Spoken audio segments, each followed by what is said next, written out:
Comment démêler le vrai du faux? Faut-il craindre une menace venue d'ailleurs? Professeur Mathur, bonsoir. Là où l'époque est intéressante, c'est une série de science-fiction et en même temps ça se passe dans le passé. Donc cette espèce de concept de science-fiction dans le passé, c'est comme Mad Men par exemple en fait, qui est une série qui va s'intéresser à une époque passée, mais qui va montrer en fait quelles sont les prémices d'aujourd'hui. Mais je trouve que OVNI fait un peu la même chose en fait.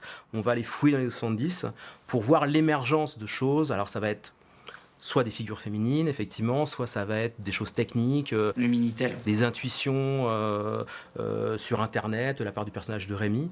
Bientôt, chacun pourra accéder directement depuis chez lui au bottin, aux horaires de la SNCF, au PMU et que sais-je encore. C'était les débuts d'une espèce d'informatique balbutiante, un peu potentiellement monstrueuse, qui allait tout dévorer, prendre toute la place. Parce qu'il faut rentrer dans un ordinateur aussi. Bah oui, c'est là que les données sont archivées. Quelle époque de merde. Donc il y a des ordinateurs qui font encore 5 mètres cubes, en bande magnétique, qui font énormément de bruit. Le côté très technologique de notre époque à nous, disons, est un peu anticipé, mais de façon humoristique, avec des ordinateurs qui sont gros comme ça et qui font 2-3 opérations et qui explosent. Enfin, c'est vrai que c'est aussi une façon de parler de notre époque, comme toujours les bons films d'époque. C'est aussi une façon d'avoir un regard sur ce qu'on vit aujourd'hui. Et là, c'est un regard burlesque et comique. C'était les années où voilà, il y avait la guerre fraîche, il y avait un peu une reprise des tensions entre l'Est et l'Ouest. Je pouvais pas savoir qu'elle était du KGB. L'époque du choc pétrolier, l'époque de crise, de remise en question de certains modèles. C'est une époque très, très spéciale, peut-être la dernière époque où les gens avaient une envie de vivre en communauté, croyaient au groupe. On voulait expérimenter des choses et puis il y avait un esprit positif. Et puis ouais, c'était les années du Concorde, du TGV. À l'époque, la France est la 3e puissance spatiale mondiale. On est au début de la coopération européenne. Si tout se passe bien, on part sur Ariane.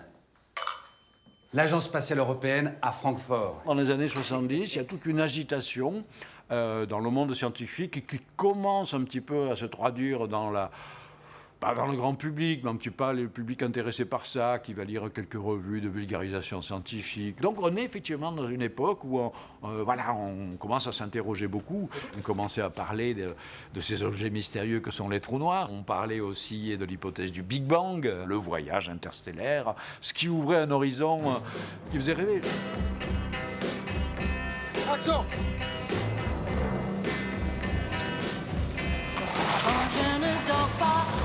Il y a pas mal de défis de production parce que déjà on est en époque, donc ça veut dire qu'il faut tout recréer, les décors, les costumes, les coiffures, etc.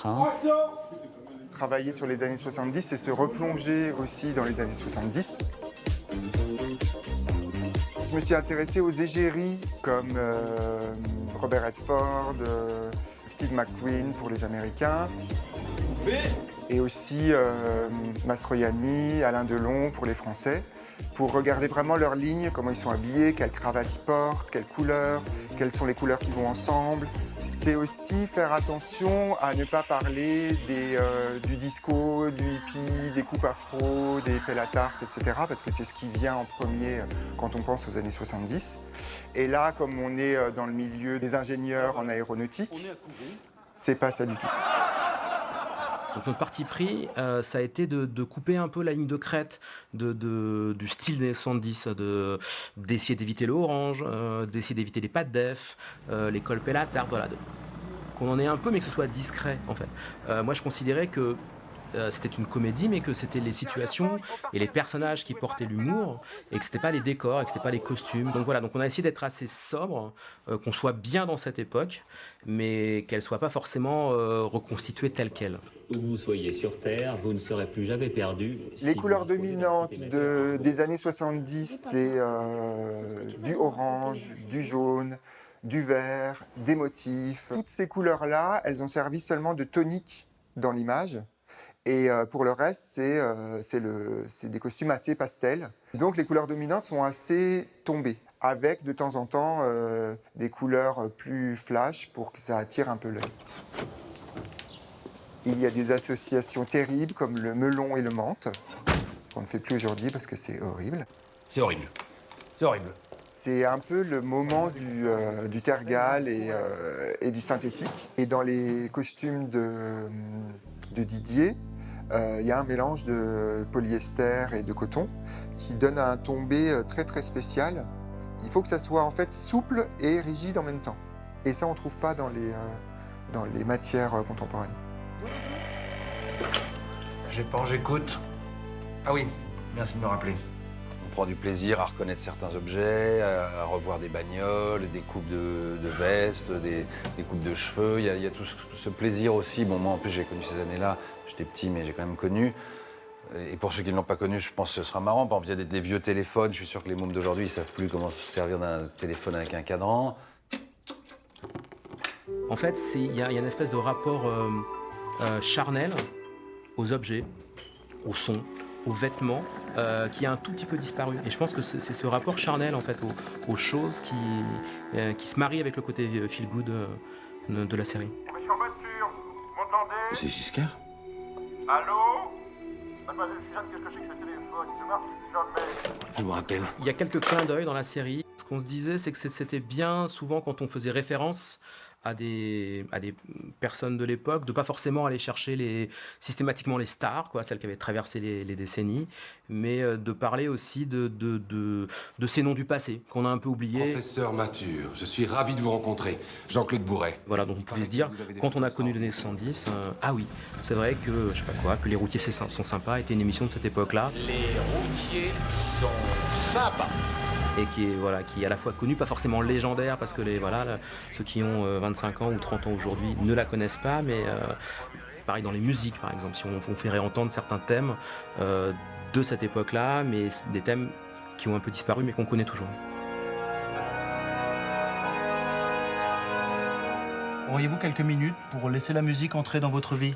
Pour la musique, j'ai travaillé avec Tilassine, avec qui j'avais déjà travaillé sur mon film précédent. Moi, j'aime beaucoup ce que fait Tilassine et j'aime tellement qu'en général, je laisse assez libre, je donne très peu de consignes. On trouvait que d'aller chercher de la musique électro pour cette époque, c'était quand même intéressant. C'était quand même la naissance des grands succès de Jean-Michel Jarre, les grands succès de Céron. Voilà, donc on voulait s'inspirer un peu de ces sonorités-là. Et Tilassine est allé donc en Suisse dans un musée du synthé pour pouvoir travailler sur tous les synthés de la fin des années 70. Mauve, bleu, mauve. Donc on a travaillé des compositions qui sont les compositions de Tilassine, donc avec cette sensibilité des années 2020, mais en même temps avec une matière qui puisse rappeler la fin des années 70. Et puis il s'est passé quelque chose d'étonnant sur le tournage, donc c'était la nuit dans la forêt. Qu'est-ce qu'il... C'est Hippolyte, le cousin à Casimir. Il y a un beau-frère qui travaille sur l'île aux enfants. D'un seul coup, j'ai vu que toute l'équipe avait le sourire. Et en fait, il y avait l'île aux enfants qui était avec nous. Et en fait, ça marque les gens, ça nous impacte. Et tout le monde se sentait bien. Et voilà, mine de rien, évidemment, tout le monde retombait en enfance. Mais on était en train de bosser dur. Mais c'était inévitable. On avait Casimir avec nous, quoi. Ça, c'est sûr. Ça fait un effet bœuf. Putain, ils font vraiment chier. On a respecté un peu les croyances des gens, putain. Alors, on s'amuse bien les beatniks?